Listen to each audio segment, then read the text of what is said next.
سورہ فاتحہ. بسم اللہ.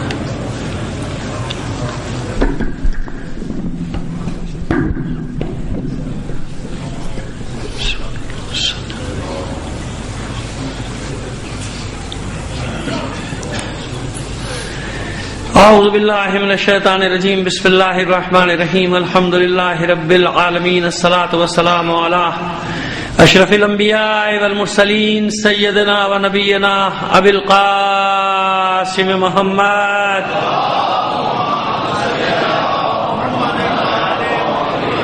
وعلیہ الطیبین الطاہرین المعصومین ولعنۃ اللہ علی اعدائہم اجمعین من الان الی قیام یوم الدین. اما بعد فقد قال اللہ تعالی فی کتابہ المبین وہو اصدق القائلین وقولہ الحق. بسم اللہ الرحمن الرحیم. فلما احس عیسی منہم الکفر قال من انصاری الی اللہ قال الحواریون نحن انصار اللہ آمنا باللہ واشہد بأننا مسلمون. صلوات بھیجیے محمد علی محمد پر.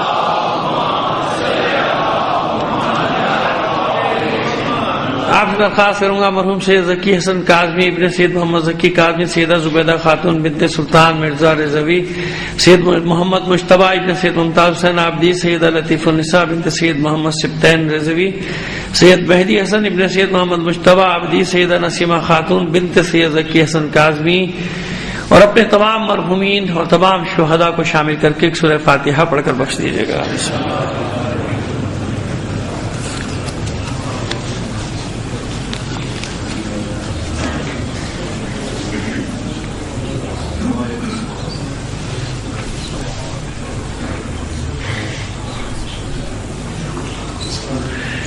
ایک صلوات عنایت فرما دیجیے محمد علی محمد پر. اس سے بہتر انداز میں بلند آواز سے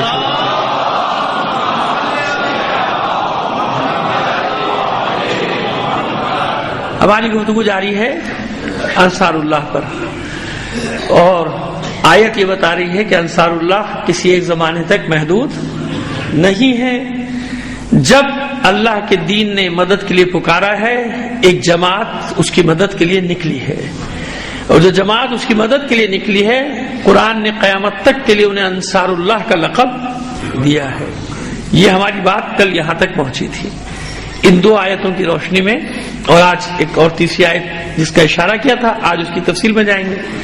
پہلے وہ دو آیت ایک جو سلام کلام قرار دے رہے ہیں، سورہ آل عمران کی 52ویں آیت کی فلما احس عیسی منہم الکفر قال من انصاری الی اللہ. جب عیسیٰ نے احساس کیا کہ قوم اب بغاوت کی طرف مائل ہے، کفر کی طرف مائل ہے، تو آپ نے سوال کیا جو ایمان لانے کے دعوے دار سے ان سے کہ کون اللہ کے راستے میں میری مدد کرنے والا ہے. قال الحواریون نحن انصار اللہ. تو حواریوں نے جواب دیا کہ ہم انصار خدا ہیں، ہم اللہ کی مدد کریں گے، یعنی اللہ کے دین کی مدد کریں گے.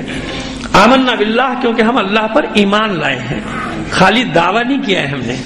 دعویٰ کرنے والے الگ ہوتے ہیں اور عمل کے میدان میں اپنے آپ کو با ایمان ثابت کرنے والے وہ الگ ہوتے ہیں. دو کل ہم نے اس کی تقسیم کی تھی نا آپ کے سامنے کہ ورنہ مومنین سے خطاب تھوڑی ہوتا بار بار کہ یہ کر لو، یہ نہ کرو، یہ کر لو، یہ نہ کرو، کیونکہ یہ اقسام جو ہیں یہ موجود ہیں.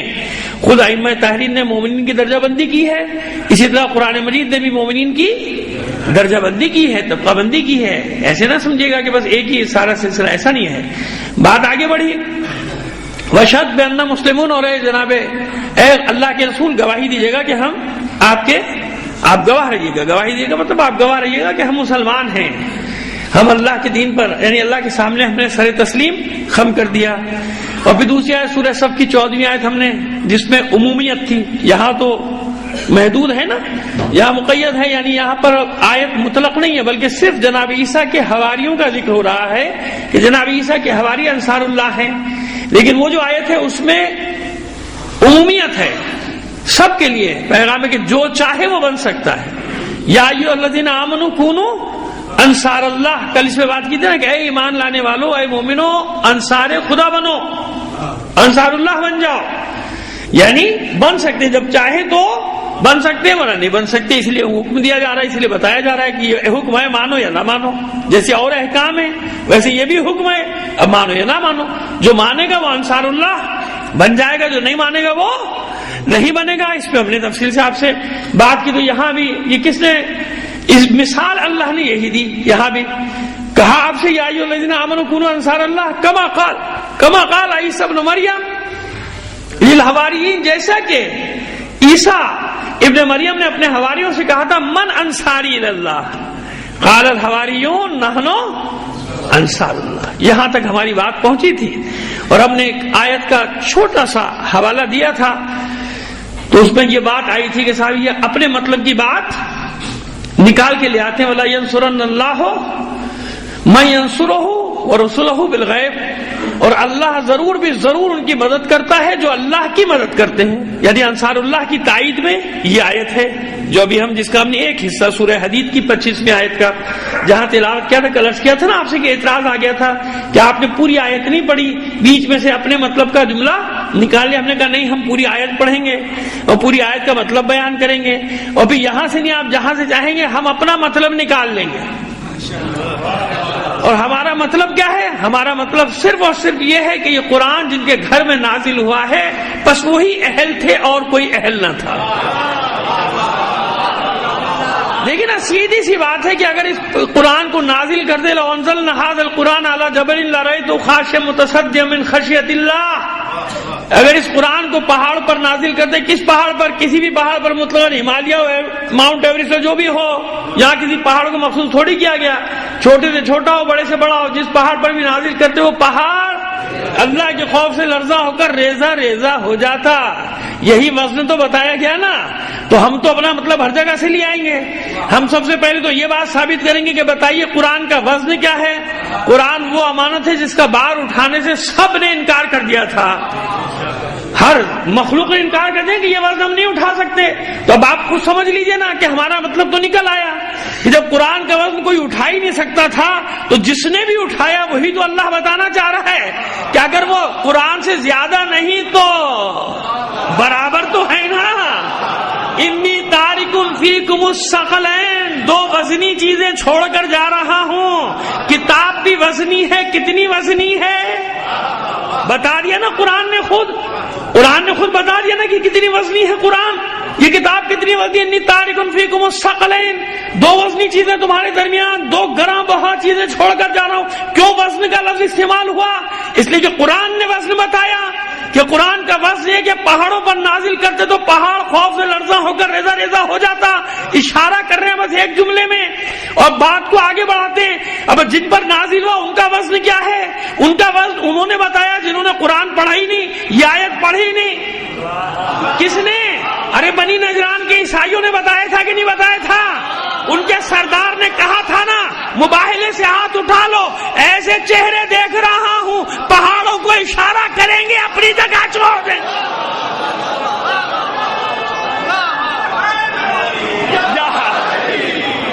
سمجھ میں آیا؟ اکبر یا رسول اللہ.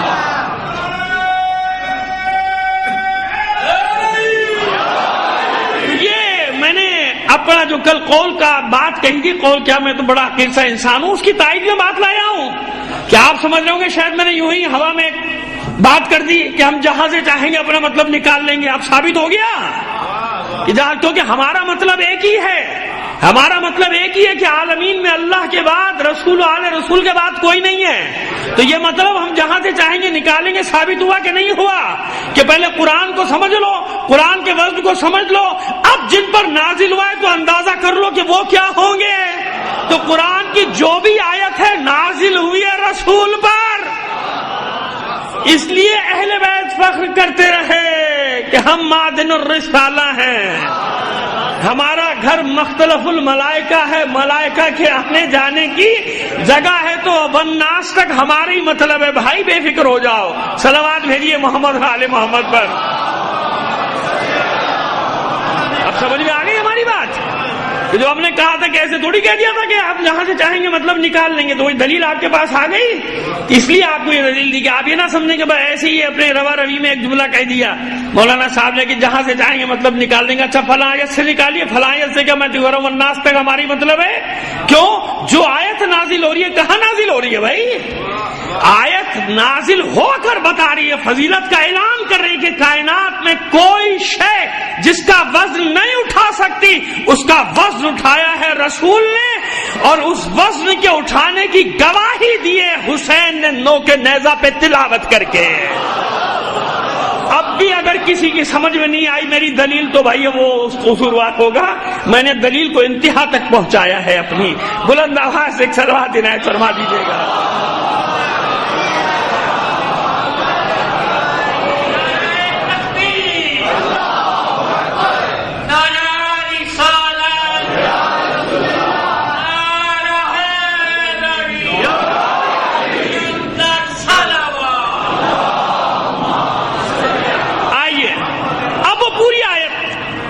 کس کے بارے میں گفتگو ہو رہی ہے؟ یہ جو ہے نا وَلَيَنْصُرَنَّ اللَّهُ مَن يَنْصُرُهُ وَرُسُلَهُ بِالْغَيْبِ، اللہ ان کی ضرور مدد کرتا ہے جو اللہ کی مدد کرتے ہیں اور اس کے رسول کی یا رسولوں کی مدد کرتے ہیں، اور غیب پر غیب پر ایمان رکھتے ہیں، ان کا ایمان بالغیب ہے۔ یہ آیت ہے کیا؟ حالانکہ اس میں مطلب کی بہت ساری باتیں تھیں، وہ پڑھ سکتا تھا، لیکن یہ پڑھا تھا تو اعتراض آیا تھا، تو اب پوری آیت پڑھتا ہوں شروع سے اور پھر بات کو لے کر آگے چلتے ہیں کہ کیا مطلب ہے۔ یہاں انصار اللہ کا کون مصداق ہے؟ اس آیت میں مصداق کون ہے؟ وَلَقَدْ أَرْسَلْنَا رُسُلَنَا بِالْبَيِّنَاتِ وَأَنزَلْنَا مَعَهُمُ الْكِتَابَ وَالْمِيزَانَ، اور اللہ نے یعنی ہم نے وَلَقَدْ أَرْسَلْنَا رُسُلَنَا بِالْبَيِّنَاتِ، ہم نے رسولوں کو بھیجا، ایسے نہیں بھیجا، روشن نشانیوں کے ساتھ بھیجا، نشانیاں دے کر بھیجا، یعنی معجزات دے کر بھیجا، بینات کے ساتھ بھیجا، ایسے معجزے دے کر نہیں بھیجا جن کو اگربتی سے ڈھونڈنا پڑے۔ سمجھ میں آ گئی میری بات؟ بری لگی تو لگی، مجھے بھی بہت ساری باتیں بری لگتی ہیں، مجھے کوئی فرق نہیں پڑتا، جو بات ہے وہ میں نے کر دی۔ بس ہم نے جب بھیجا ہے رسولوں کو تو بینات دے کر بھیجا ہے، یعنی روشن نشانیاں، چھپی ہوئی نہیں، ڈھکی ہوئی نہیں، ڈھونڈنا نہیں پڑے، روشن نشانیاں۔ آئیے کیسے سمجھائیں اس بات کو؟ یوں سمجھاتے ہیں۔ ابھی ہم نے ذکر کیا بنی نجران کے عیسائیوں کا، مانا نہ انہیں، نہ مباہلہ نہیں کیا۔ کیا کہا ان کے سردار عاقب نے کہ وہ ہستیاں دیکھ رہا ہوں کہ اگر یہ پہاڑوں کو اشارہ کریں گے تو پہاڑ اپنی جگہ ایسے ہی ہے نا، لیکن ایمان نہیں لایا۔ کوئی بتا دے کہ اس نے کلمہ پڑھا، مسلمان ہوا؟ نہ وہ ہوا نہ اس کے 40 ساتھی میں۔ کیوں بھائی؟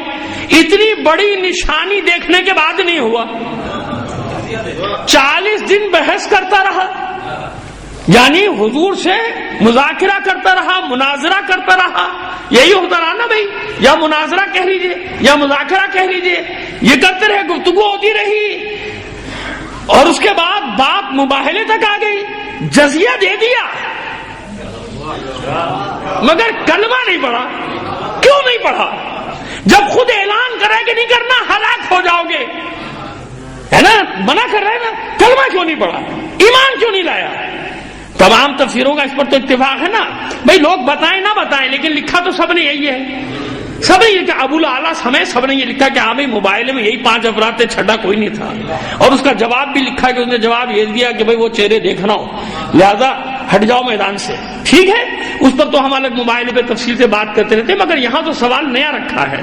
وہ سوال یہ ہے کہ جناب ایمان کیوں نہیں لائے، وہ کلمہ کیوں نہیں پڑھا، اسلام کیوں نہیں لے کر آئے؟ یہی تو مسئلہ ہے ساری دنیا کا۔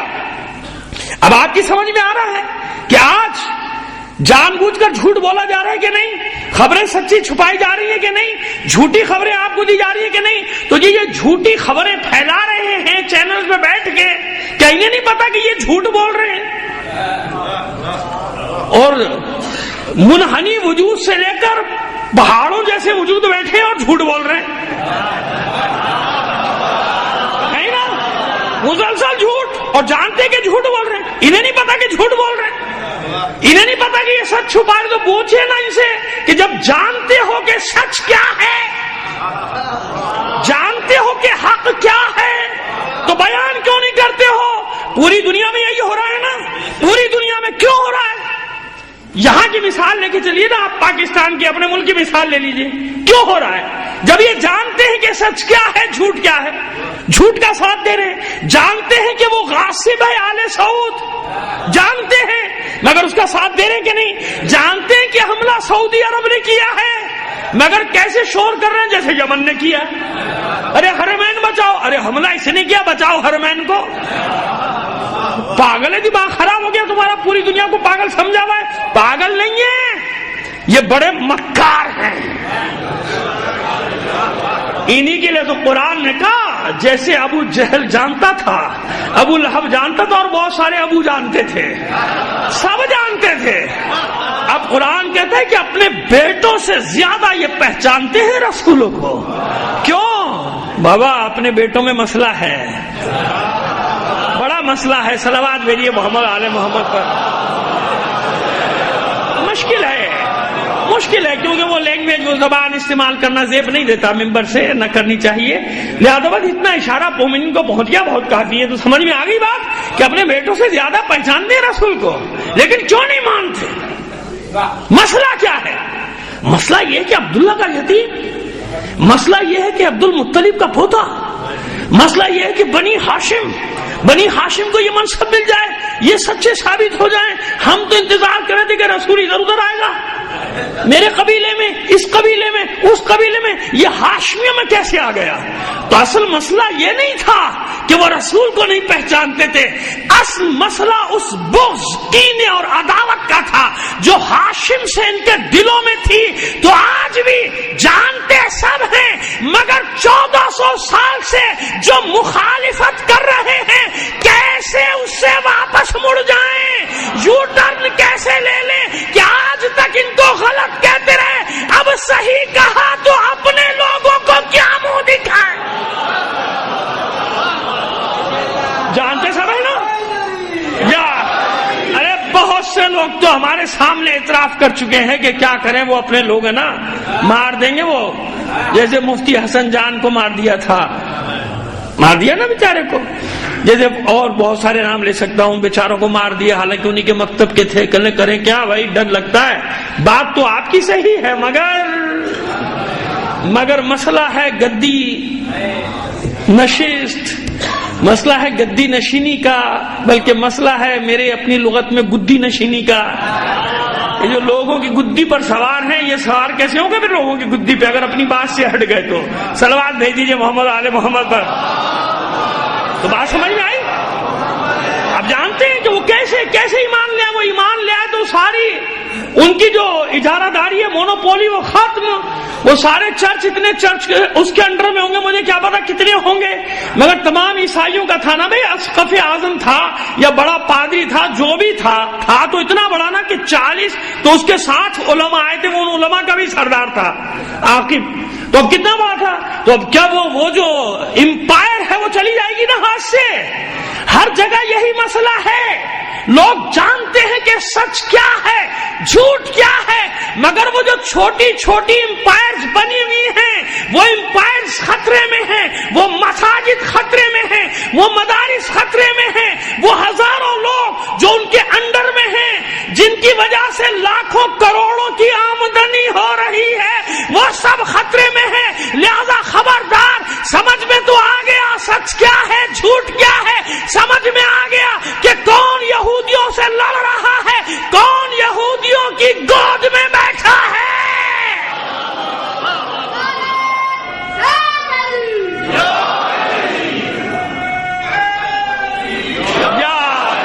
یہ آخر سے جواب آیا ہے، یہ ہمارے عباس حیدری صاحب کی نظر کر رہا ہوں، انہیں گلا ہوا تھا کہ پیچھے سے جواب نہیں آ رہا۔ بہرحال دعا کیا کہ جن پڑھنے والوں کے لیے ہمارے سب خدمت گزار پروردگار سب کے خلوص میں بھی اور توفیقات میں اضافہ کر، کیونکہ خلوص کے بغیر پھر مزہ نہیں ہے۔ مخلص ہو آدمی تو پھر مزہ آتا ہے، پھر اور مزہ ہوتا ہے جب خالص ہو۔ خلوص کی دعا سب سے زیادہ مانگا کریں کہ پروردگار سب کو خلوص سے نیت دے، اس نیت سے پڑھیں گے مولا عزت دینے والا ہے، سب کو عزت دیتا ہے۔ صلوات بھیجیے محمد آل محمد پر۔ خیر، اب یہ جو بات ہم نے ذرا سی آپ سے کی سمجھ میں آ گیا کہ بینات دیکھنے کے باوجود، روشن نشانیاں دیکھنے کے باوجود لوگ ایمان لائے نہیں لائے نا؟ کیوں؟ امپائرز اپنے مفادات کیسے چھوڑ دیں گے؟ آپ کے یہاں کی لوکل زبان کے چودراہٹ، اور ہمارے یہاں کبھی کہا جاتا تھا خلافت، یہ بھی اصطلاحیں ہیں مختلف علاقوں کی الگ الگ۔ اب یہ عجیب بات ہے کہ یہی اصطلاحیں بنی تو یہی بنی، کہیں یہ اصطلاح نہیں بنی کہ اپنی امامت چمکانے کے لیے۔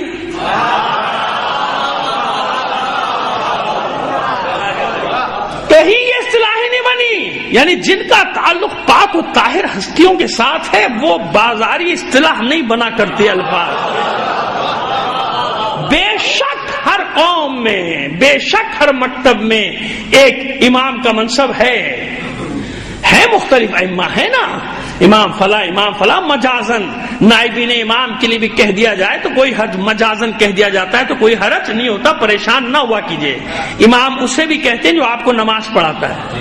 آپ سے پوچھا جائے آپ کی مسجد کا امام کون ہے، آپ فوراً اسلحہ نکال لیں گے. ہماری مسجد میں امام کہاں سے آیا بھائی؟ امام تمہارا ہے. سمجھ میں آگئی بات جو سمجھانا چاہ رہا ہوں کہ لفظ امام سے نہ گھبرایا کریں آپ، لیکن امام جہاں بھی استعمال ہوگا اچھی اصطلاح میں، چاہے ہمارے ہاں استعمال ہو چاہے دوسروں کیا ذرا ٹھیک ہے، وہ عصمت کا وہ نہیں ہے تصور جو ہمارے یہاں ہے، مگر کبھی امامت بازاری اصطلاح نہیں بنی نا. جہاں بھی ہے مقام کے ساتھ ہے، چاہے وہ ادھر ہو چاہے وہ ادھر ہو. مسجد کا بھی امام ہو تو ایک احترام ساتھ ہے نا، احترام ساتھ ہے نا، ورنہ آپ کیا کہیں گے ملا ہے. امام میں احترام ہے، ملا میں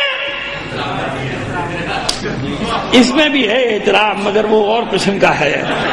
تو اب سمجھ میں آ گئی بات کہ وہ یہ ساری اصطلاحیں بنتی چلی گئی. تو جو بات ہم کریں پھر وہی واپس آ رہے ہیں کہ بینات کے ساتھ بھیجا، روشن نشانیوں کے ساتھ. مانتے تھے نشانی مگر پھر بھی ایمان نہیں لاتے تھے. نشانی دیکھنے کے بعد کہتے تھے جادو ہے. قوم صالح نے نشانی مانگی، یہ پہاڑی سے اونٹ نکالو علاقے سے، اور وہ اس کے لیے بھی شرطیں اونٹنی ہو، حاملہ ہو، 10 مہینے کی نکلتے ہی وہ زچگی بھی ہو جائے، یعنی وہ اس کا بچہ بھی پیدا ہو جائے. یہ ساری شرطیں لگا دی نبی کے ساتھ، سب کچھ ہو گیا، جو چاہا تھا انہیں نے ہو گیا. ایمان لائے؟ نہیں لا. بھائی تم نے خود ہی تو کہا تھا، اب جب دکھا جو کرے جادو ہے. اور تمہیں مانگا کیوں تھا نشانی اللہ کے رسول سے؟ اچھا چاند کے ٹکڑے کر کے بتائیے. اچھا بھائی تم نشانی مانگ رہے ہو، تمہارے کہنے میں چاند کے ٹکڑے کر دیے، یہ جادو ہے. اور تمہیں نشانی کیوں مانگ رہے ہو؟ یعنی نہیں ماننا. جس کو ماننا ہے اسے معجزے کی ضرورت نہیں ہے، وہ معجزے نہیں مانگا کرتا. جس نے مانا ہے اس نے معجزے تھوڑی مانگے. رسول سے ہاں نشان، کبھی اطمینان قلب کے لیے کوئی واقعہ ہوا تو ہوا، لیکن شرط قرار نہیں دیا معجزے کو ایمان لانے والوں نے کہ معجزہ ہوگا تو ایمان لائیں گے ورنہ ایمان نہیں لائیں گے. ہمیشہ معجزہ مانگتے تھے کون؟ جن کا ایمان نہیں ہوتا تھا، ان کو دکھایا جاتا تھا. 1400 سال میں مسئلہ الٹا ہو گیا.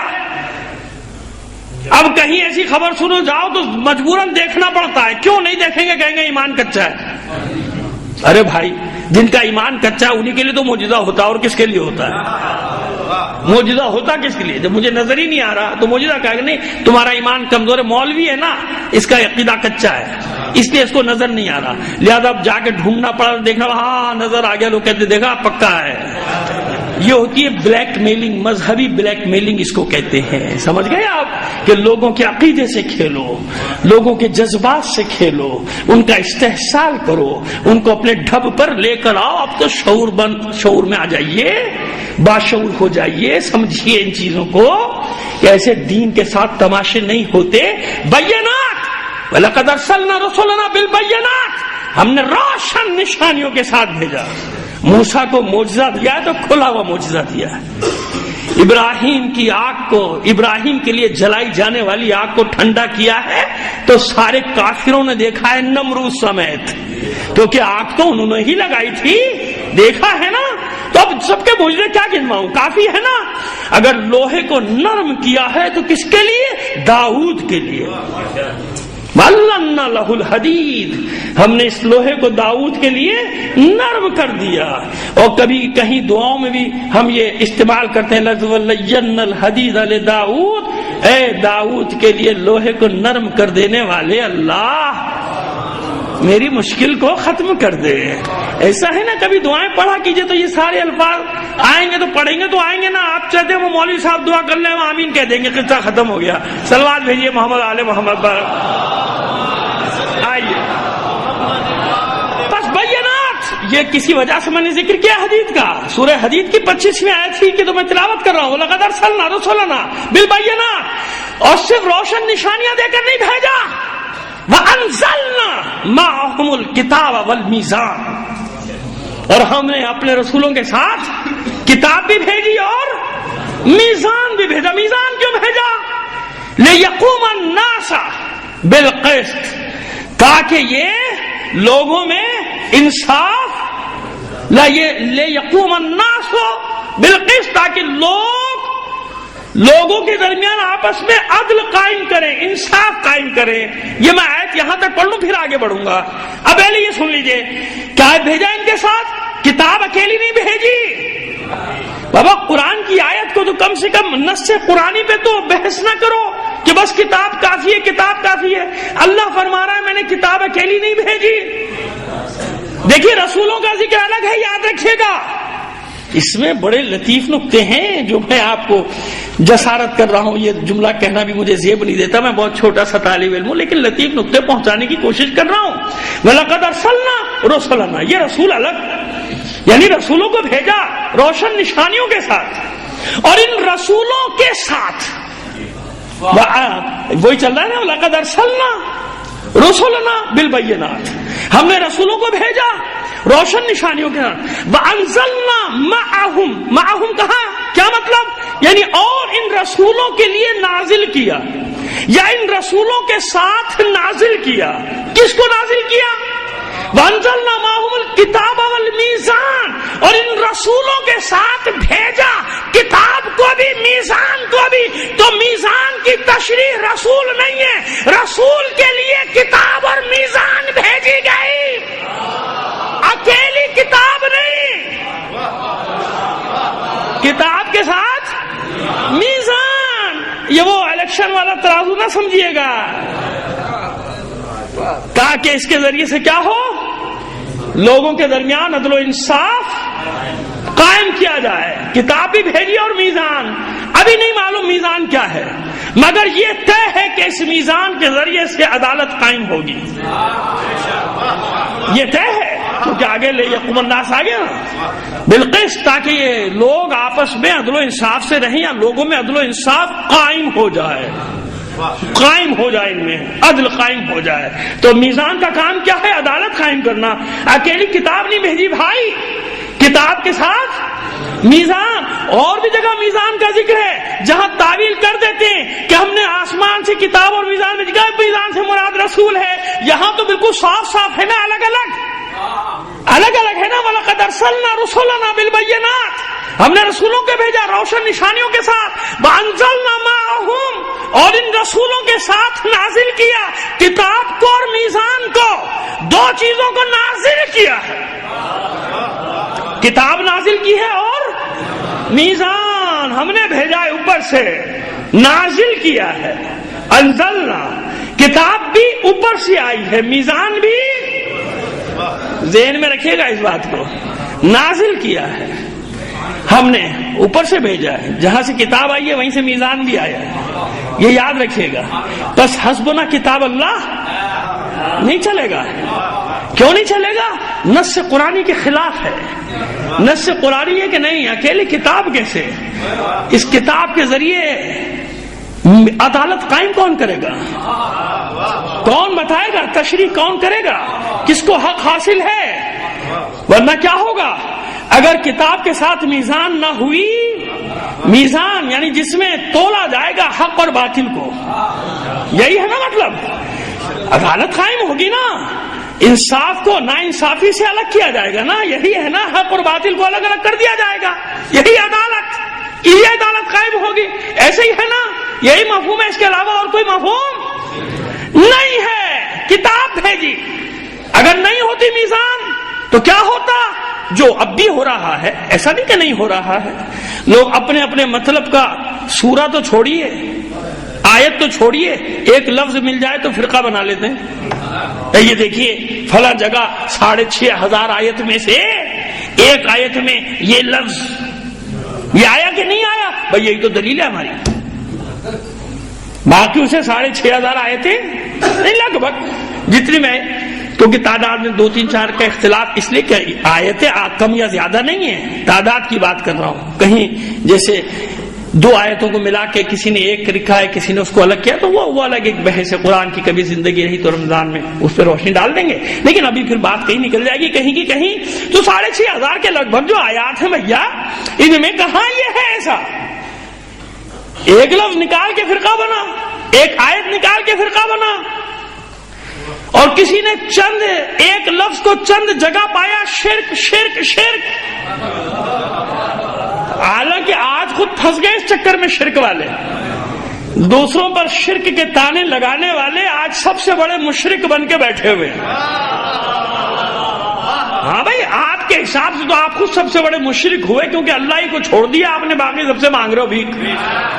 اللہ کو چھوڑ کے سب سے مدد مانگ رہے ہو آپ، تو وہ اس لیے سب سے بڑے مشرک وہ بن گئے. یہ بھی ایک اللہ کی طرف سے لعنت ہوتی ہے کہ چاند پر منہ کر کے تھوکو گے تو تمہارے منہ کے اوپر آ جائے گا. ہم پہ کوئی فرق نہیں پڑا، ہم کل بھی زندہ تھے، آج بھی زندہ ہیں، اور قیامت تک اسی طرح سرخرو رہیں گے، سر بلند رہیں گے. اطمینان رکھو. صلوات بھیجیے محمد آل محمد پر. کیوں ہم نے پہلے دن سے اصول رکھا نا کہ کتاب آئی ہے، سب نے پہچان لیا کتاب کو. کسی نے پوچھو کتاب کا قرآن. کتاب کیا ہے بھائی؟ قرآن. میزان کیا ہے؟ نہیں معلوم. وہ بتاؤ نا. اسی لیے چکر میں پڑے رہے، اسی لیے ہر روز فکریں بدلتی رہی، اسی لیے ہر روز قبلے بدلتے رہے، اسی لیے ہر روز نظریات بدلتے رہے. جنہوں نے کتاب کے ساتھ سارا زور اس پہ لگایا کہ میزان سمجھ میں آنی چاہیے کہ یہ میزان کیا ہے جس پہ حق اور باطل کو رکھا جائے. تو اب 2 روایتیں چھوٹی چھوٹی سی پیش کر رہا ہوں، اور دونوں روایتیں حوالے کی ضرورت نہیں، کوئی تردید کر ہی نہیں سکتا. سیاہ میں ملیں گی دونوں روایتیں، باہر جانے کی ضرورت نہیں. کچھ محنت کر لیجیے گا. فضائل علی کے باب میں آپ کو یہ روایت مل جائے گی جو میں بات کر رہا ہوں. اب وہ میزان کہاں ہے؟ کدھر سے لائے وہ میزان؟ کہاں سے ڈھونڈے وہ میزان؟ لوگوں نے میزان کی طرف توجہ ہی نہیں کی، لہذا بھٹک گئے، تتر بتر ہو گئے، ان کو سمجھ میں نہیں آیا. میزان کی توجہ کتاب کافی ہے، اور جس کی کتاب سمجھ میں نہیں آئی اس نے کہا حدیث کافی ہے. اچھا حدیث کافی ہے تو لو بھائی حدیث سن لو، حدیث سن لو. اور حدیث کا بھی انکار نہیں کرتے کہ ہاں حدیث تو ہے، ماننا تو پڑے گا، حدیث تو ہے. اچھا، جس کے لیے جو دعا کی ہو پہلے پڑھ چکے ہیں تفصیل سے. اللہ کے رسول نے دعائیں کی سب کے لیے، اللہ کے رسول اس کا ذمہ داری ہے دعا کرنا.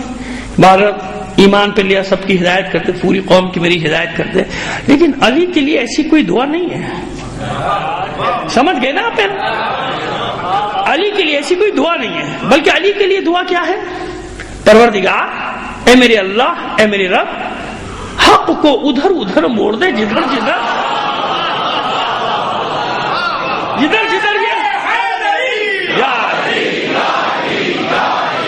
اور سنیے میں کہہ سکتا ہوں کہ یہ اعتراض آ سکتا ہے کہ یہ حدیث آپ کی ہے. بھائی آپ کی یہاں سے ہماری یہاں آ گئی ہوگی کہیں کسی جگہ، ورنہ ہمارے یہاں نہیں ہے، آپ کی یہاں. اچھا چلیے نہ مانیے، مگر میں نے آپ کے سامنے تو رکھ دی نا ایک حدیث، رکھ دی نا کہ حق کو ادھر ادھر موڑ، جدھر جدھر علی مڑ جائے. کیوں؟ آگے حالات اللہ کا رسول جانتا ہے کیا آنے والے ہیں، لہذا لوگوں کے سامنے میزان ہونا چاہیے. لوگ رشتے نہ دیکھیں، یہ دیکھیں کہ میزان کیا ہے.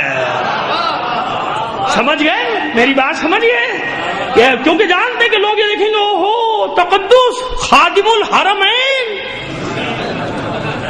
بس اس رشتے سے سارے رشتوں تک آخر تک چلے جائیے کہ رسول کو کیا کیا خیال ہے کہ کون کون سے رشتے ہیں جو لوگوں کے سامنے آئیں گے، لوگ گھبرا جائیں گے. کیا کریں؟ لہٰذا کوئی میزان ہونی چاہیے کہ نہیں؟ ہونی چاہیے نا. تب وہ روایت کہ جس کو رد نہیں کر سکتا کوئی، علی مال حق والحق ما علی، علی حق کے ساتھ ہے، حق علی کے ساتھ ہے. لکھ تو دیا، سمجھا نہیں. یہ لکھی ہے حدیث، یونی کی حدیث لکھی ہے کہ علی حق کے ساتھ ہے، حق علی کے ساتھ ہے. یعنی یہ کوئی دو چیزیں الگ الگ نہیں، رسول نے کتاب دی، کتاب کیا ہے؟ قرآن، تو میزان لاؤ نا کہ وہ حق اور باطل کی میزان کیا ہے، تو دونوں روایتیں آپ نے نقل کی ہیں، علی مع القرآن والقرآن مع علی، علی مع الحق والحق مع علی، کتاب بھی اوپر سے آئی ہے، میزان بھی اوپر سے آیا ہے، انزلنا معہم، ہم نے رسولوں کے ساتھ کتاب بھی بھیجی، میزان بھی بھیجا۔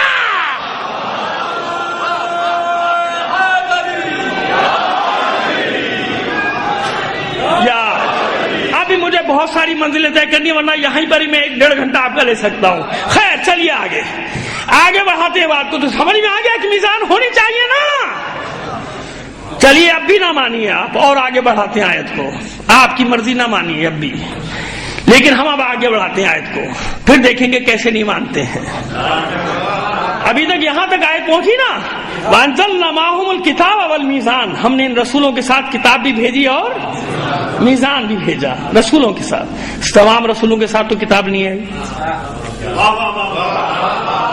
تمام رسولوں کے ساتھ کب کتاب آئی ہے بھائی؟ 4 کتابیں مشہور ہیں اور باقی صحیفے ہیں، صحف ابراہیم و موسیٰ، ٹھیک ہے نا، توریت، زبور، انجیل، قرآن، تو چھوڑتے ہوئے کیوں جا رہے ہیں اعتراض کو؟ اس اعتراض کو بھی ساتھ میں لے لیتے ہیں نا۔ نہیں، کیا مطلب؟ جب ایک شریعت آتی تھی تو اس کے بعد آنے والے نبی محافظ ہوتے تھے اس شریعت کے، شریعت نو جاری رہی شریعت ابراہیم تک۔ سمجھ میں آ رہی ہے ہماری بات؟ شریعت ابراہیم جاری رہی شریعت موسیٰ تک، شریعت داؤد تک، توریت داؤد پہلے آئے تھے، جناب داؤد، جناب موسیٰ، تو جتنے بھی نبی آتے تھے وہ اس کتابی احکام کے پاسبان ہوتے تھے، لوگ مانے یا نہ مانے۔ لوگوں کے ماننے نہ ماننے سے کیا فرق پڑتا ہے؟ آج بھی کتنے لوگ مانتے ہیں، کتنے لوگ نہیں مانتے، جو مانتے ہیں وہ بھی کیسے مانتے ہیں پتہ ہے آپ کو؟ تو بات وہ نہیں ہے، بات یہ کہ ہے نا، کتاب موجود ہے، صحیفے موجود ہیں، بس ہم نے کسی رسول کو اس کے بغیر نہیں بھیجا، یا کتاب دے کر بھیجا یا اس کتاب کا محافظ بنا کر بھیجا۔ اس پہلے والی کتاب جب تک کہ اگلی کتاب نہ آ جائے، آخری کتاب آ گئی، بات واضح ہو گئی۔ اب آگے بڑھیے، وَأَنزَلْنَا مَعَهُمُ الْكِتَابَ وَالْمِيزَانَ لِيَقُومَ النَّاسُ بِالْقِسْطِ، تاکہ لوگ آپس میں عدل و انصاف سے رہ سکے، قیام ہو سکے، عدالت کا قیام ہو سکے، انصاف کا قیام ہو سکے۔ ہم نے حدیثیں پیش کی۔ اب آئیے اگلا حصہ آیت کا۔ یہ اعتراض کرنے والا پھنس گیا تھا اعتراض کر کے، ایک ہی آیت ہے وہی چل رہی ہے، وَأَنزَلْنَا الْحَدِيدَ فِيهِ بَأْسٌ شَدِيدٌ وَمَنَافِعُ لِلنَّاسِ وَلَيَنصُرَنَّ اللَّهُ مَن يَنصُرُهُ وَرُسُلَهُ بِالْغَيْبِ۔ یہ آیت پوری، ایک صلوات بھیج دیجیے محمد آل محمد کا۔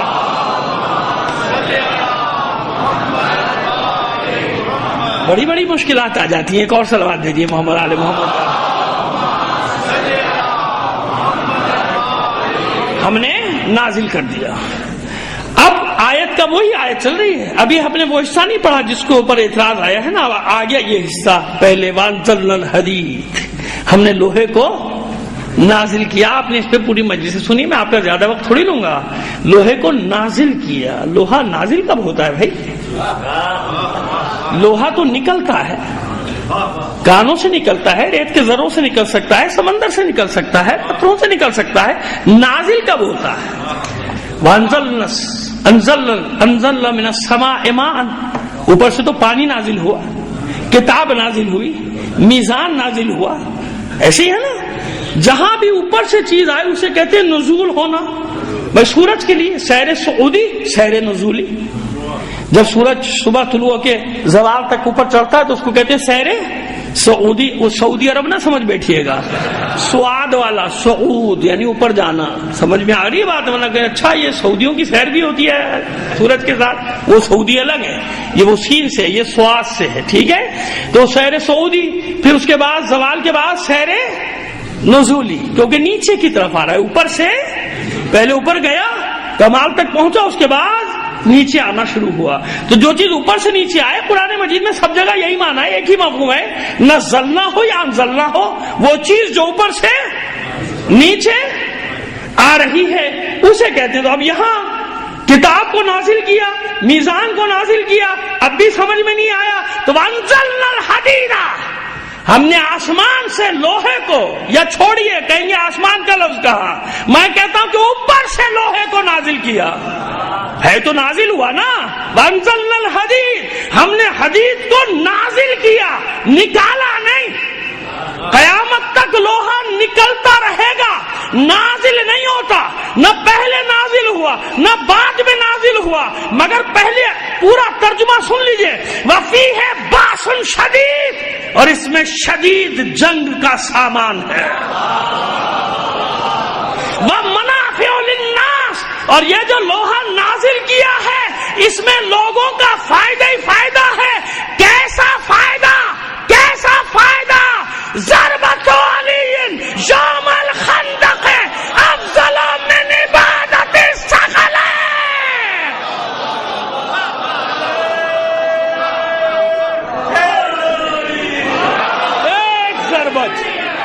ایک ضربت علی کے صبح کے ساتھ دل مولا، علی مولا، علی مولا، علی مولا، علی مولا،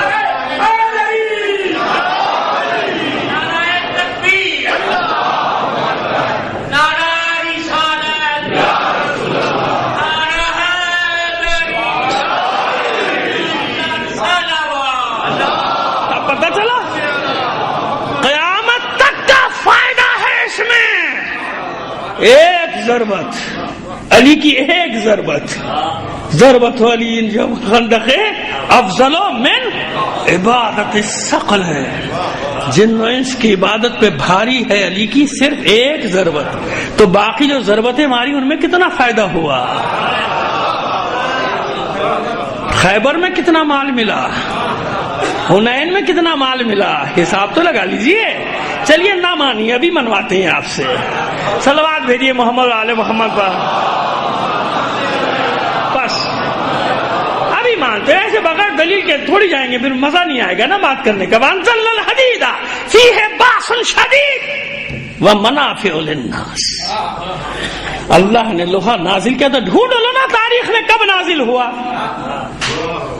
آج تک نہیں نازل ہوا، نہ پہلے نازل ہوا، نازل ہوتا ہی نہیں ہے لوہا، لوہا تو نکلتا ہے، معدن سے نکلتا ہے نا، کان سے نکلتا ہے، سمندر سے بھی نکل سکتا ہے، ذروں سے بھی نکل سکتا ہے، اس لوہے کے ذرات ہوتے ہیں، مٹی میں بھی ہوتے ہیں، میں اسے کیوں ہے تو مجھے تو نہیں پتا، اتنا ماہر ارضیات تھوڑی ہوں میں، لیکن ہاں اتنا میں جانتا ہوں کہ لوہا کہیں سے بھی نکل سکتا ہے، نازل نہیں ہوتا، لوہا کبھی نازل نہیں ہوتا، کب نازل ہوا، اور ایسا لوہا جس میں فائدہ ہی فائدہ، اور جس میں جنگ کا سامان بھی ہے، فیہ باس شدید، شدید ہے، شدید لڑائی والا ہے، حالانکہ آج تک لوہا ہی استعمال ہو رہا ہے لڑائی کے لیے، وہ بندوق بنتی ہے وہ بھی لوہے کی، گولی بنتی ہے وہ بھی لوہے کی، سب کچھ لوہا ہی لوہا ہے، لیکن وہ کون سا لوہا ہے جو نازل ہوا، یہ لوہا نازل تھوڑی ہوا، یہ تو اسٹیل مل سے نکل رہا ہے، پہاڑ سے نکلتا ہے اسٹیل مل میں پہنچ جاتا ہے، ایسے ہی ہے نا، یہ نازل تو نہیں ہوا،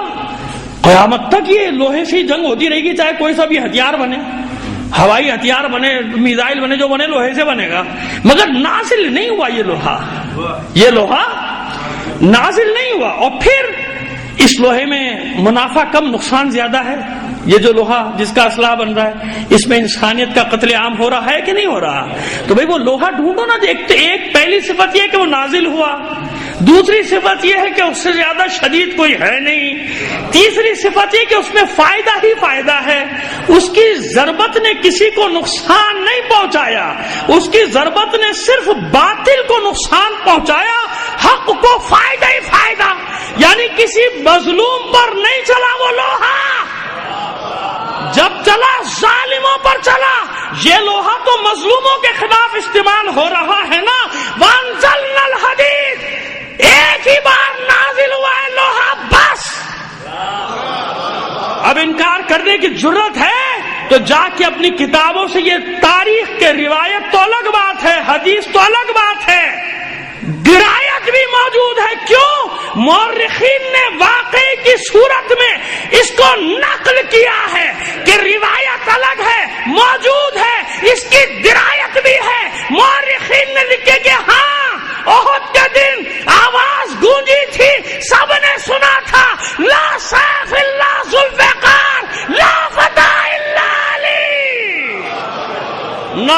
ذوالفقار جیسی تلوار ہے اور نہ کوئی جوان ہے علی جیسا. اب سمجھ میں آیا؟ یا علی یا علی مدد.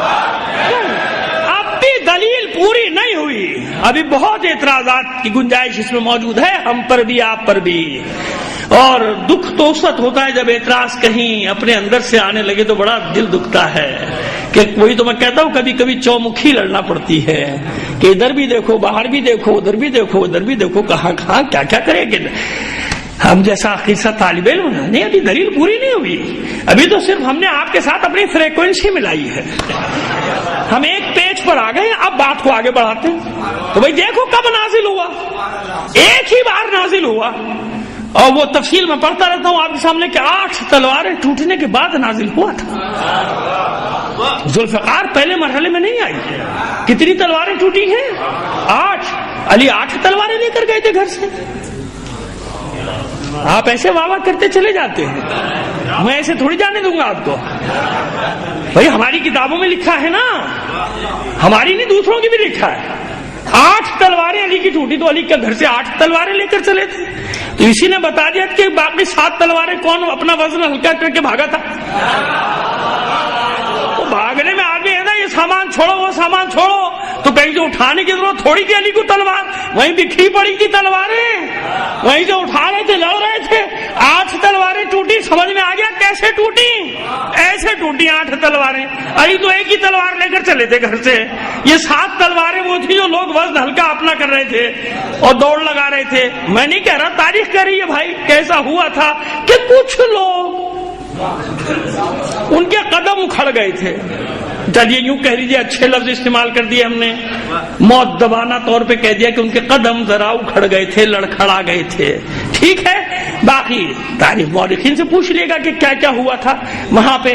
ہم نے تو اتنا اشارہ کیا. تو یہ 8 تلواریں ٹوٹی کیوں تھیں؟ صرف یہ سمجھانے کے لیے کہ پہلے مرحلے میں ذوالفقار آئے گی تو لوگ کہیں گے ذوالفقار کا کمال تھا، اگر ہمارے پاس آ جاتی تو ہم بھی یہ کر دیتے. بھائی ذوالفقار ملی علی کو، ہمیں ملتی تو ہم بھی یہ کر دیتے. مشیت یہی تو بتانا چاہ رہی ہے کہ ذوالفقار کا کمال نہیں، کمال ان بازوؤں کا ہے جن کے لیے ذوالفقار بنائی گئی ہے. علی کو کیا پرواہ ذوالفقار آئے یا نہ آئے، علی کو کیا فرق پڑتا ہے اس بات سے؟ کوئی فرق نہیں پڑتا. یہ بازو اس قابل ہیں کہ اب ان کے لیے لوہا نازل کرنا پڑے گا. ایک ہی بار تاریخ میں لوہا نازل ہوا ہے، نکلا نہیں. انزلنا، ذوالفقار اوپر سے آئی ہے، دنیا کے کارخانوں میں بنی ہوئی نہیں ہے. طے ہے نا؟ اب بھی نہیں طے تو اگلا حصہ آیت کا اب مکمل کیے دیتے ہیں آیت کو. یہاں تک بات ہو گئی. وفیہ باس شدید ومنافع للناس وَلَيَنْصُرَنَّ اللَّهُ مَنْ يَنْصُرُهُ وَرُسُلُهُ بِالْغَيْبِ. اللہ ضرور بے ضرور ان کی مدد کرتا ہے جو اللہ کی بھی مدد کرتے ہیں، اللہ کے رسول کی بھی مدد کرتے ہیں اور غیب پر ایمان رکھتے ہیں. یہ تینوں صفات اٹھاؤ اور بتاؤ کہ یہ ذوالفقار کا نازل ہونا، لوہے کا نازل ہونا، میزان کا نازل ہونا، عدالت قائم کرنا، ایک آیت میں ساری صفات جمع ہوئی کہ نہیں ہوئی؟ تب ڈھونڈو وہ کون ہے ایک ہستی جس میں ساری صفات جمع ہو.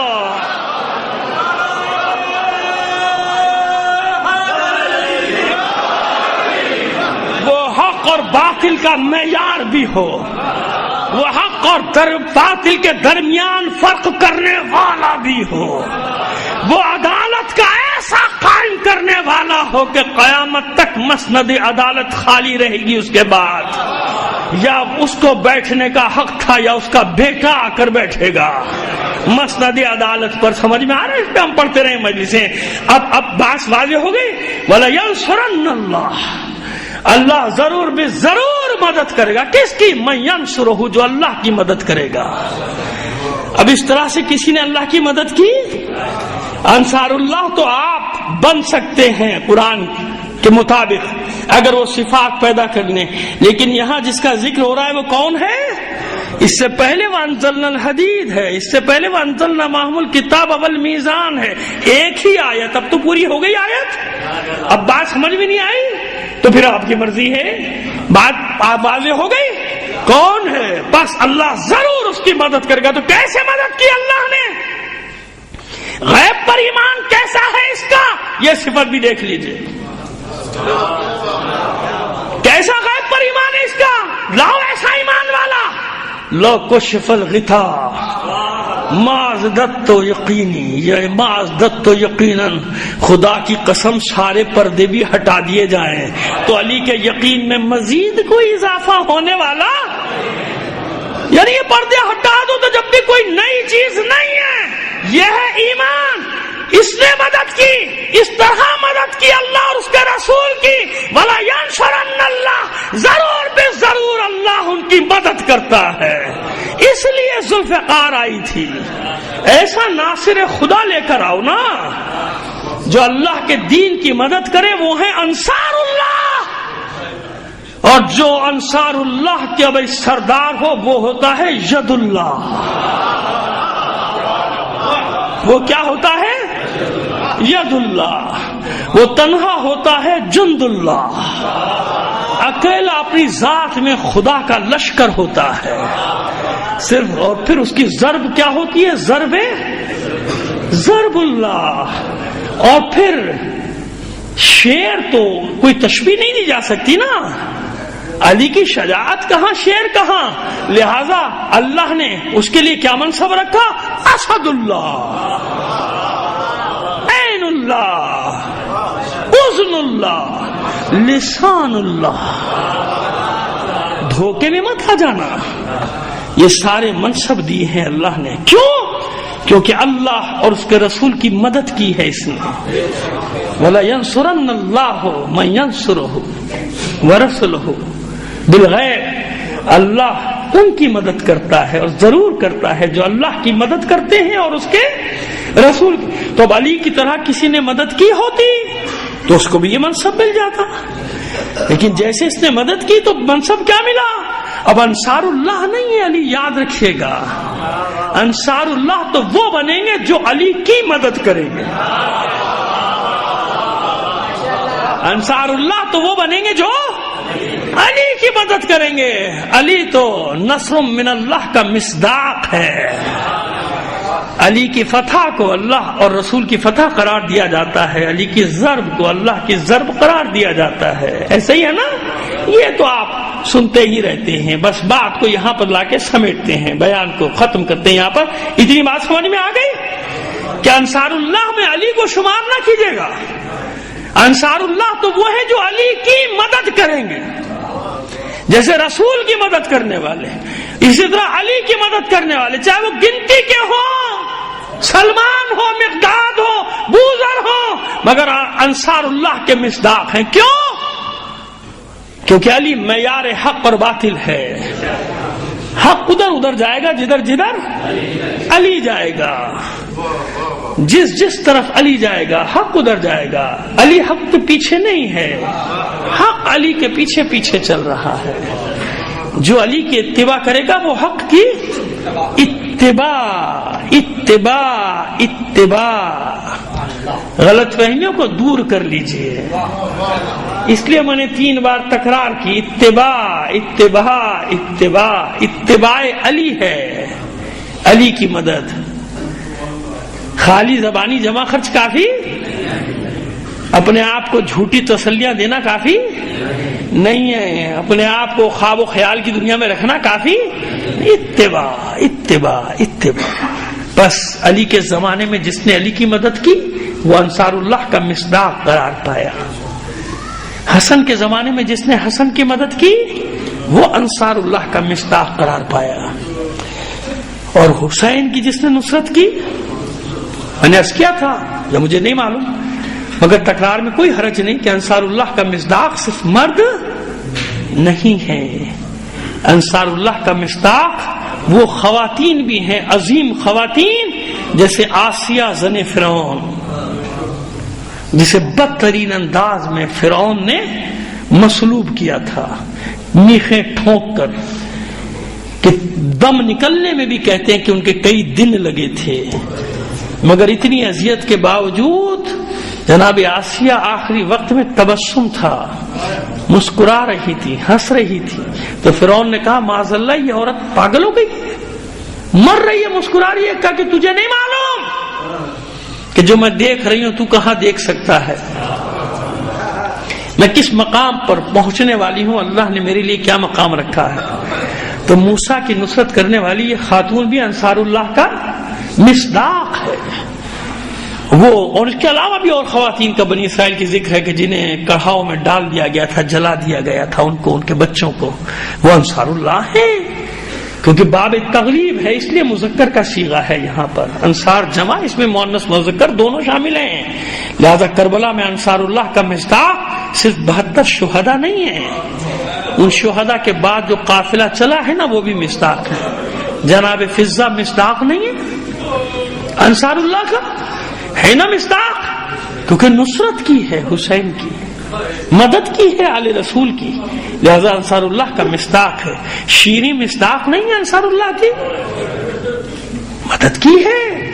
لہذا انصار اللہ کا مصداق مومنین ہو یا مومنات، جو اس منزل پر اپنے آپ کو پہنچائے گا بلا خوف و خطر وہ مصداق بنے گا. کیوں؟ قرآن کہہ رہا ہے یا ایھا الذین آمنوا کونوا انصار اللہ، اے ایمان لانے والو انصار خدا بن جاؤ، اللہ کی مدد کرنے والے بن جاؤ، یعنی اللہ کے دین کی نصرت کرنے والے بن جاؤ.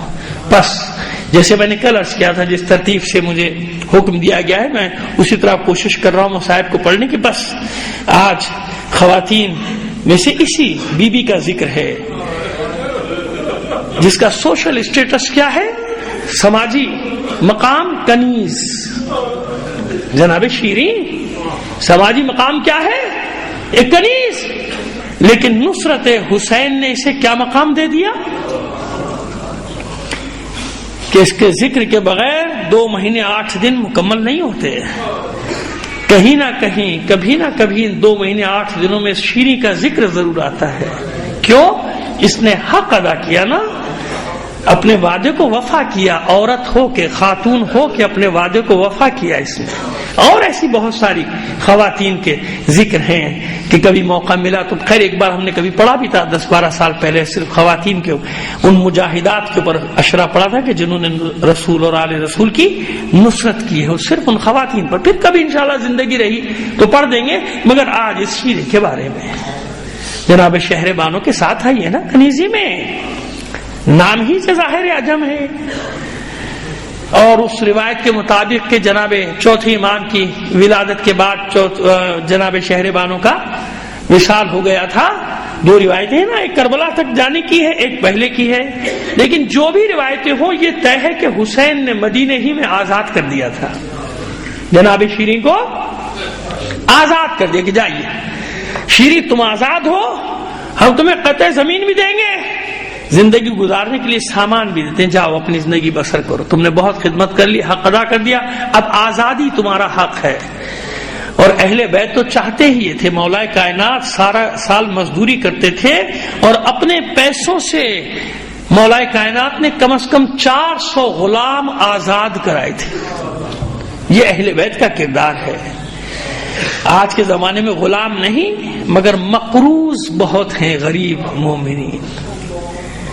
تو جو ایک مقروض کا قرض ادا کرتا ہے وہ یوں سمجھ لیجئے کہ وہ گردن کو چھڑا رہا ہے نا، ایک انسان کی گردن کو آزاد کرا رہا ہے. خیر یہ تھا ایک مطلب دل میں جو میں نے بیان کر دیا آپ کے ساتھ کہ اپنے اطراف میں دیکھ لیا کیجئے، بیچارے عیال زیادہ ہیں، آمدنی کم ہے، خاندان کے افراد زیادہ ہیں، تنخواہ کم ہے، کیا کریں، نہ پڑھا سکتے ہیں بچوں کو، نہ لکھا سکتے ہیں.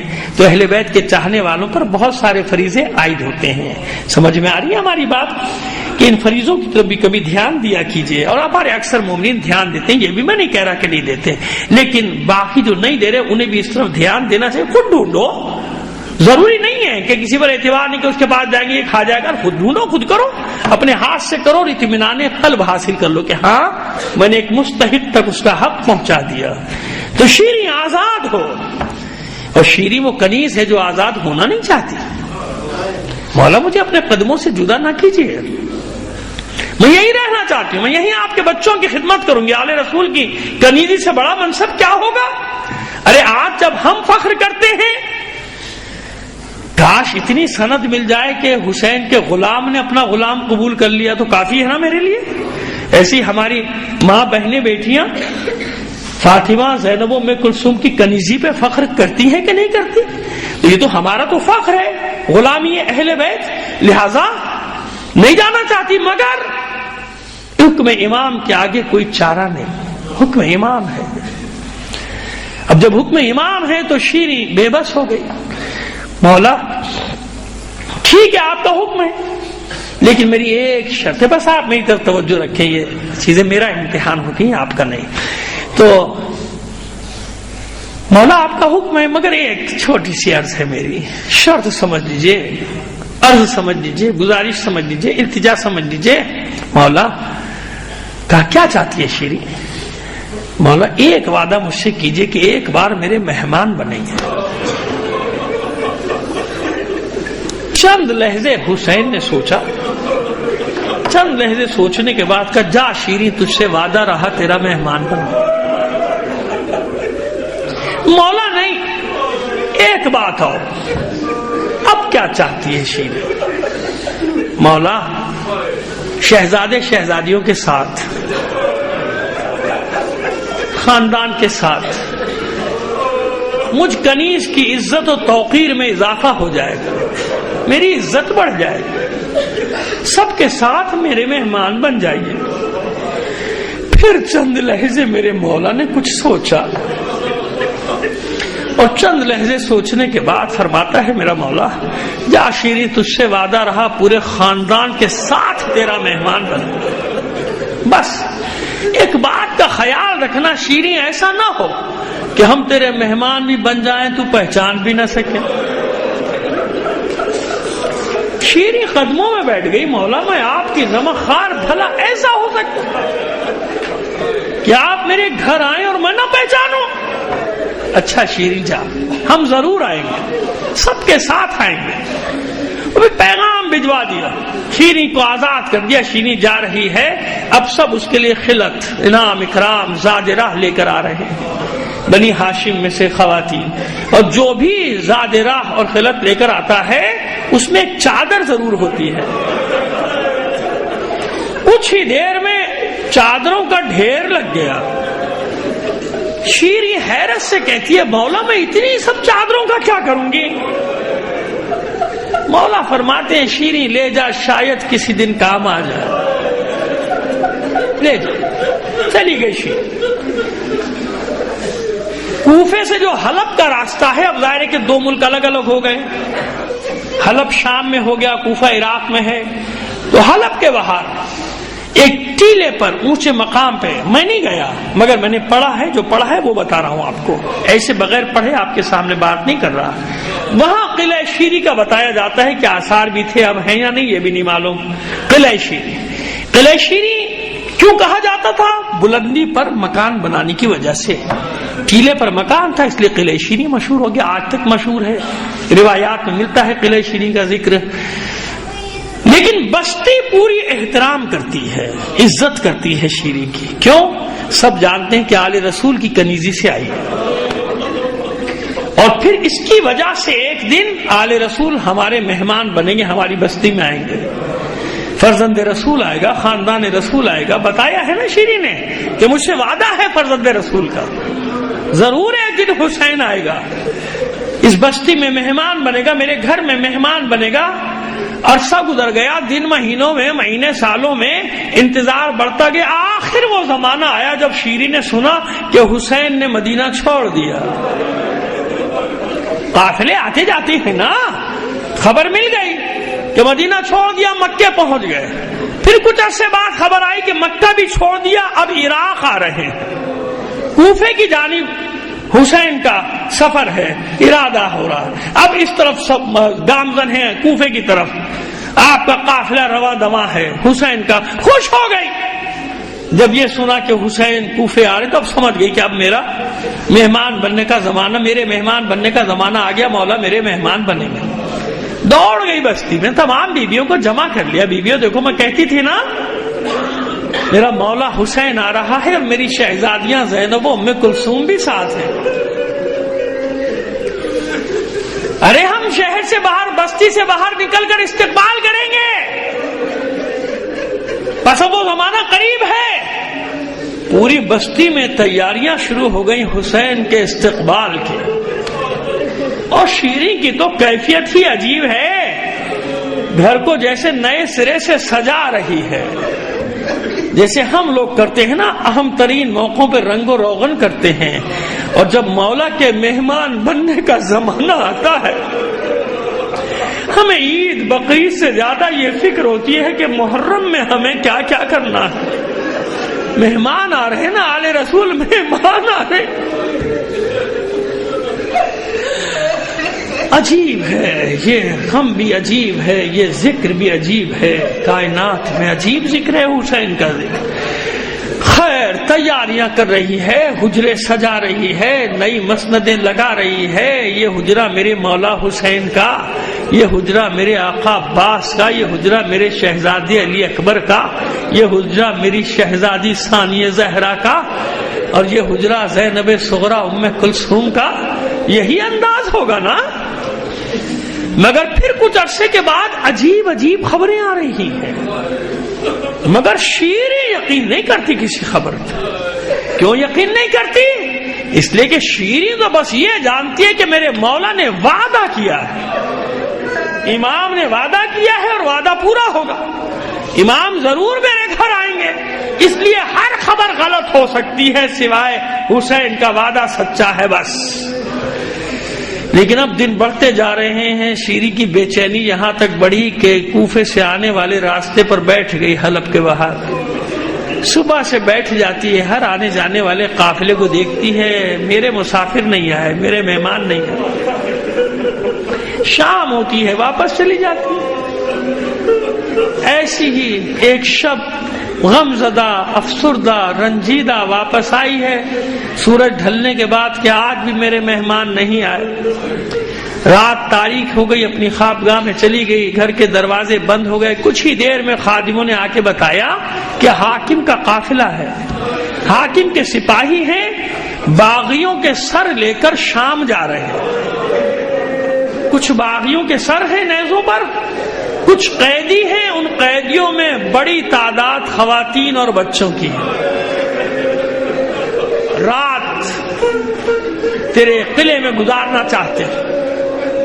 شیریں نے جب قیدیوں کا سنا تو خود اٹھ کے آ گئی. دروازہ کھلا، دیکھا کہ ہاں حاکم کے سپاہی ہیں. تاریکی میں نیزوں پہ نگاہ پڑی، دیکھا کہ ہاں نیزوں پہ کچھ سر ہیں. ایک تو رات کی تاریکی، دوسرے چہرے لہو میں ڈوبے ہوئے، تیسرے شیریں کے وہم و گمان میں بھی کچھ نہیں، اس کی سوچ میں بھی کوئی بات نہیں. دوسرا منظر دیکھا ایک بیمار ہو ناتواں جوان ہے، زنجیروں میں جکڑا ہوا، اس کا چہرہ بھی جھکا ہوا ہے، وہ بھی نہ دیکھ سکی شیریں. مگر اب جو منظر دیکھا، اس منظر نے شیریں کو تڑپا دیا کہ ناکوں پر کچھ بیویاں ہیں، ان بیویوں کے ہاتھ پسے پشت بندھے اور ان بیویوں نے اپنے چہرے کا پردہ اپنے بالوں سے کیا. شیریں کہتی ہے کوئی بہت ہی معزز خاندان ہے جس کی بیویوں نے اپنا چہرے کا پردہ اپنے بالوں سے کیا. کھلوا دیے دروازے، آؤ رات گزار. حجرے کھلوا دیے، سپاہی حجروں میں چلے گئے. شیریں نے دیکھا کہ قیدی وہیں حیات میں صحن میں دیوار سے لگ کے بیٹھ گئے. شیریں سمجھ گئی ان قیدیوں پہ بڑا ظلم ہو رہا ہے. آئی سپاہیوں کے پاس، میرا گھر ہے، قیدی ہیں، اگر اجازت دو ان قیدیوں کے لیے بھی حجرے کھول دوں. کہا میں کوئی اعتراض نہیں. دوڑی آئی خادموں کنیزوں کے ساتھ، ہاتھ کھولو قیدیوں کے جلدی سے. کہتی ہے بیبیوں میں نے اجازت لے لی، تمہارے لیے بھی حجرے ہیں، مسندیں ہیں. وہ حجرے جو مہمانوں کے لیے سجائے تھے ان میں قیدیوں کو لے کر آ رہی ہے اور کہتی کہ دیکھو جب تک میرے گھر میں ہو نا اطمینان رکھو، جو آرام تمہیں پہنچا سکتی ہوں پہنچاؤں گی، کوئی تکلیف نہیں ہونے دوں گی، کیونکہ میں نے اپنے مولا سے سنا ہے قیدیوں کو تکلیف نہ دینا۔ میں نے مولا سے سنا ہے کبھی قیدیوں کا تماشا نہ کرنا، کبھی ان کا مذاق نہ اڑانا۔ آؤ میرے ساتھ، خوشی خوشی لے کر آئی ان حجروں میں جو حجرے سجائے ہیں زینب و ام کلثوم کے لیے، جو مسندیں بچھائی ہیں حسین و عباس و علی اکبر کے لیے۔ ان قیدیوں کو جانتی ہے کہ میرا مولا خوش ہوگا، وہ کہتی ہے، حکم دیتی ہے اپنے خادموں کو بہترین غذا ان کے لیے تیار کرو، ان قیدیوں کی۔ اتنا جو مہربان پایا بیویوں نے شیریں کو، تو ایک بیوی کہتی ہے شیریں ایک بات مانے گی؟ شیریں آگے بڑھ کر کہتی ہے بی بی جو میرے بس میں ہے مانوں گی، بتا کیا چاہتی ہے؟ جو میرے بس میں ہے، جو میرے اختیار میں، کہ شاید تیری بات مان لے، رات بھر کے لیے ہمارے وارثوں کے سر ہمیں دلوا دے۔ شیریں کہتی ہے میں بات کرتی ہوں۔ آئی واپس سپاہیوں کے پاس آئی کہ دیکھو میرا گھر ہے، کہیں نہیں جا سکتے، رات بھر کے لیے نیزے جن پہ ان کے وارثوں کے سر ہیں دے دو، ان تک پہنچا دیں، کلیجہ ہمیں کوئی اعتراض نہیں۔ جلدی سے حکم دیا، بلایا خادموں کو، اٹھاؤ یہ نیزے پہنچاؤ بیویوں کے پاس۔ خود بھی ساتھ ساتھ آئی، لیکن حیران رہ گئی کہ وارثوں کے سر پانے کے باوجود کوئی بیوی روئی نہیں۔ یہ تعجب کی بات ہے شیریں کے لیے، بے چین ضرور ہے، مضطرب ضرور ہے، مگر بیویاں روتی نہیں۔ اسی حیرانگی اور تعجب کے عالم میں شیریں واپس جا رہی ہے تو اس بیوی نے پھر کہا شیریں ایک بات اور مانے گی؟ کبھی بھی جو تیرے دل میں ہے کہہ دے۔ میں نے کہا کہ جو میرے بس میں ہے میں کروں گی، جو میرے اختیار میں میں کروں گی۔ شیریں جب سے یہ قتل کیے گئے ہمیں رونے نہیں دیا گیا۔ عزادارو یہ جملہ میں نے ایسے تو نہیں کہہ دیا، یاد ہے نا کہ جب سکینہ تڑپ کے بابا کو پکارتی تھی شمر ملون تماچے مارتا تھا۔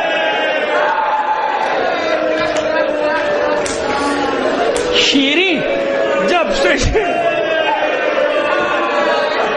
قتل کیے گئے ہمیں رونے کی اجازت نہیں۔ شیریں اتنی اجازت دے دے کہ آہستہ آہستہ گریا کر لے، آہستہ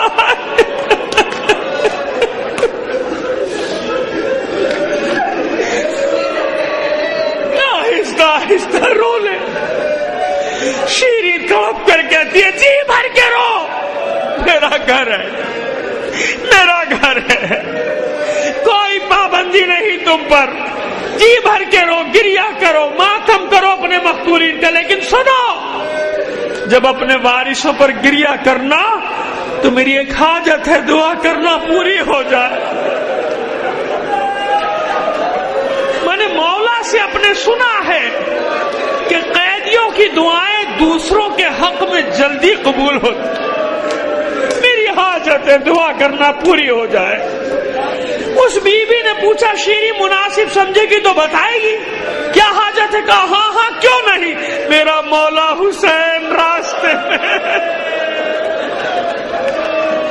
میری آقازادیاں میری شہزادیاں راستے میں، ارے دعا کرو خیر سے میرے مسافر میرے گھر آ جائے، میرے مہمان میرے گھر آ جائے۔ اس بیوی نے کوئی جواب نہ دیا۔ شیریں واپس پلٹی، کانوں میں آواز آئی ہائے میرا ماجا یا حسین۔ واپس پلٹی شیریں، او بیوی سب روئیں، تجھے رونے کی اجازت نہیں دوں گی میں، اور یہ نام لے کر تو بالکل نہیں رونے دوں گی۔ او بیوی دیکھ، اگر رونا ہی چاہتی ہے، اگر تیرے مقتول کا کوئی بھائی تھا تو اس کا نام لے کے رو لے، یہ نام لے کے میں تجھے نہیں رونے دوں گی۔ وہ بیوی کہتی ہے شیریں قبول ہے۔ شیریں واپس پلٹی، اب کانوں میں آواز آئی ہائے میرے عباس کا بھائی۔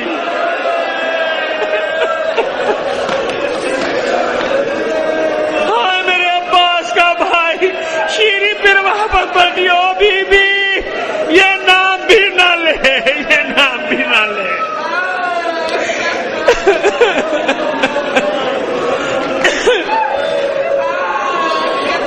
تیرے مقتول کا کوئی بیٹا تھا تو اس کا نام لے۔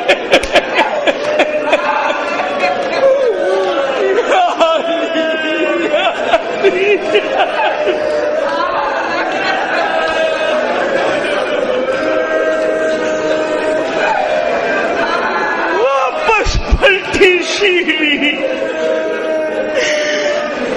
اب ہاتھ آئی ہے میرے اکبر کا بابا۔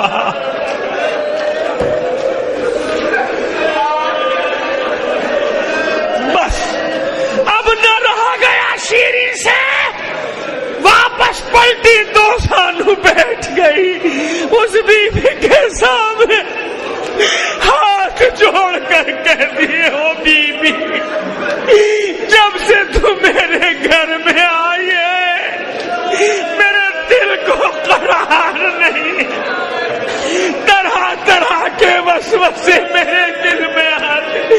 ارے تو ہے کون؟ اپنا تعارف تو کرا، تو کہاں سے آئی ہے؟ تیرے ساتھ کیا حادثہ ہو گیا؟ تجھ پر کیا بیت گئی؟ کیا قصہ ہے تیرا؟ کچھ تو بتا۔ یہ جتنے نام تو لیتی ہے میرے مولا کے گھر والوں کے نام،